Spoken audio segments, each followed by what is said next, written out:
Hello friends, welcome to TFC media planet leaf. మతం మనిషిని కాపాడుతుందా? చెప్పలేం. పోనీ భక్తి పరమ పవిత్రులుగా మార్చగలుగుతుందా? ఎస్, ఖచ్చితంగా చేయగలదు. మన ఆచరణే మన మతమయ్యి అది దేవునికి సంబంధించిన విషయమే అయితే దేవుని శక్తి అన్నిటికన్నా అతీతమైనది అనేది చాలామంది నమ్మకం. మరి దేవునిపై ఎంత నమ్మకం ఏర్పడటానికి కారణం? దేవుని విలువ ఏంటో భక్తునికి తెలియచేసే వారి చేతిలోనే ఉంటుంది. వారినే మనం క్రైస్తవంలో ఫాదర్ అని, హైందవంలో పురోహితులు, పంతులు అని రకరకాలుగా పిలుచుకుంటాం. ఇప్పుడు ఇదంతా ఎందుకు చెబుతున్నానా అనే సందేహం మీకు కలగవచ్చు. ఇప్పుడు మనం మాట్లాడుకుంటున్న విధంగానే ఒక చర్చి ఫాదర్ చనిపోయి 500 సంవత్సరాలకు పైగా అయినప్పటికీ ఇంకా తాను ప్రసంగాలు చేసి జీసస్ను పూజించిన ఆ చర్చిలోనే నివసిస్తున్నాడు.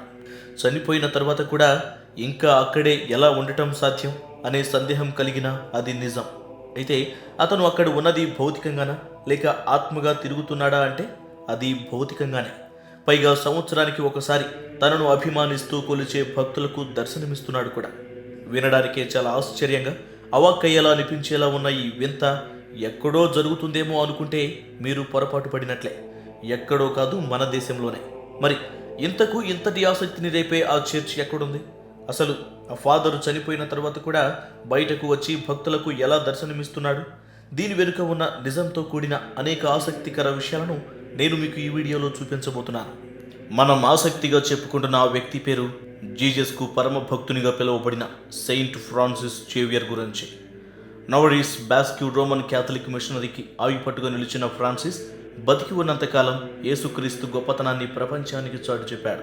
చనిపోయి 500 సంవత్సరాలకు పైగా అయినప్పటికీ అతని మరణాంతరం ఖననం చేయకుండా ఇప్పటికీ పార్థివ దేహాన్ని అలాగే ఉంచారు అంటే అతని యొక్క గొప్పతనం ఏంటో ప్రత్యేకంగా చెప్పనవసరం లేదు. అయితే మరి ప్రస్తుతం గోవాలో ఉన్న ఫ్రాన్సిస్ శరీరం అక్కడకు తీసుకురావడానికంటే ముందుగానే పలు ప్రదేశాలను చుట్టువచ్చింది అనే విషయం గగుర్బాటు కలిగిస్తుంది. ఫ్రాన్సిస్ జేవియర్కు సంబంధించి అనేక విషయాలలో భాగంగా ముందు అతని జీవితం గురించి మాట్లాడుకుంటే, ఫ్రాన్సిస్ ప్రస్తుతం స్పెయిన్లో భాగమైన కింగ్డమ్ ఆఫ్ నావరీలో 1506లో ఏప్రిల్ 7న జన్మించాడు. ఫ్రాన్సిస్ తల్లిదండ్రులు నోబెల్ ఫ్యామిలీకి చెందినవారు. వారు ఆ నవరే కింగ్డమ్లోని ధనవంతుల కుటుంబాలలో ప్రముఖులుగా పిలువబడుతూ జీసస్ను ఆరాధించేవారు. అయితే ఇంత డబ్బున్న ఫ్యామిలీలో పుట్టిన ఫ్రాన్సిస్ తన 9వ సంవత్సరంలోనే తండ్రిని కోల్పోయాడు.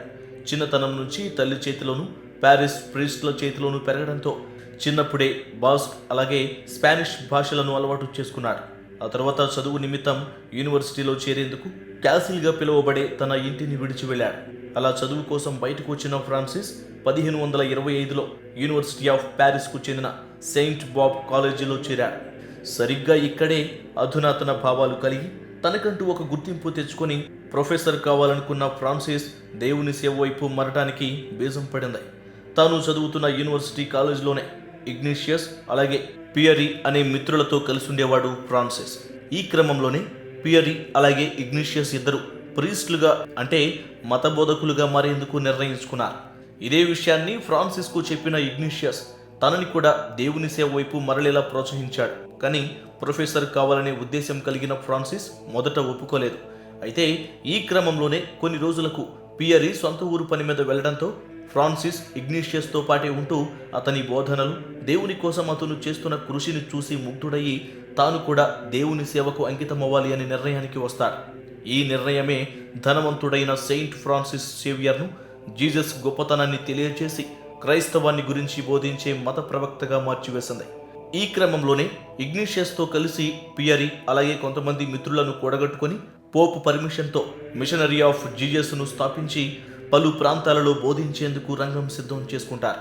ఈ నేపథ్యంలోనే ఫ్రాన్సిస్ సిమోల్ అనే మరో బోధకునితో కలిసి ఇండియాలో మిషనరీ స్థాపించి బోధించాలి అనే ఉద్దేశంతో 1541 ఏప్రిల్లో బయలుదేరి ఇండియాలోని గోవాకు వస్తారు. అప్పుడు గోవా పోర్చుగీస్ వారి ఆధ్వర్యంలో పాలించబడుతుంది. అక్కడ క్రమంగా చిన్నపిల్లల నుంచి పెద్దవారందరికీ బోధన అలవాటు చేసి వారిలో మార్పును తీసుకొచ్చేందుకు ఎంతగానో ప్రయత్నించి మార్పును తీసుకొచ్చిన ఫ్రాన్సిస్ ఆ తర్వాత ఇండియాలోని ఈస్ట్ రీజియన్లో గల కేరళలోని పలు మలబార్ ప్రాంతాలను చుట్టి ఆ తరువాత మిషనరీని డెవలప్ చేసేందుకు మలేషియా, జపాన్ ప్రాంతాలకు వెళ్ళాడు. ఇక్కడ జరిగిన ఒక ఆశ్చర్యకరమైన విషయం ఏంటి అంటే, ఇలా ప్రయాణం చేసేటప్పుడే ఒకరోజు నౌకలో ఫ్రాన్సిస్ తన చేతిలో ఉండే సిలువను నీటిలో జారవిడుచుకొని బాధపడుతుండగా నీటి ఒడ్డున కూర్చున్న అతని దగ్గరకు ఒక క్రాబ్ అనగా పీత వచ్చి పోగొట్టుకున్న సిలువను ఇస్తుంది.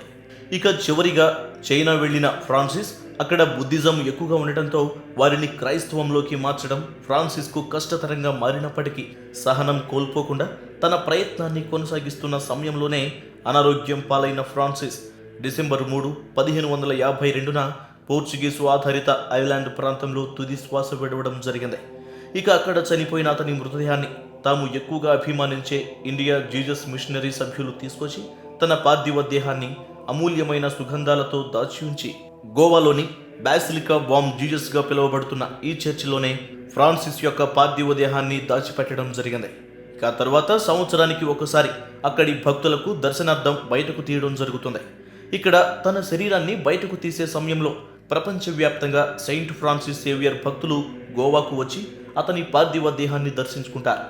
చనిపోయి 500 సంవత్సరాలకు పైగా పూర్తయినప్పటికీ అతని శరీరం ఇప్పటికీ చెదరకుండా ఉండటం జీసస్ మహిమ ప్రభావమే అని నమ్ముతారు. అంతేకాదు ఫ్రాన్సిస్ పార్థివ దేహాన్ని కలిగిన చర్చ్ అనేక మహిమలు కలిగిన ఆలయంగా పిలువబడుతూ ఒక కళాఖండంలా సందర్శకులను ఆకర్షించటం విశేషం. ఇది చనిపోయిన చెక్కు చెదరని సెయింట్ ఫ్రాన్సిస్ సేవియర్కు సంబంధించి నేను మీకు అందిస్తున్న సమాచారం. మరిన్ని ఇంట్రెస్టింగ్ విషయాలను తెలుసుకోవడానికి మీరు మా ప్లానెట్ లీఫ్ ఛానల్ను సబ్స్క్రైబ్ చేసుకోవడం మర్చిపోకండి.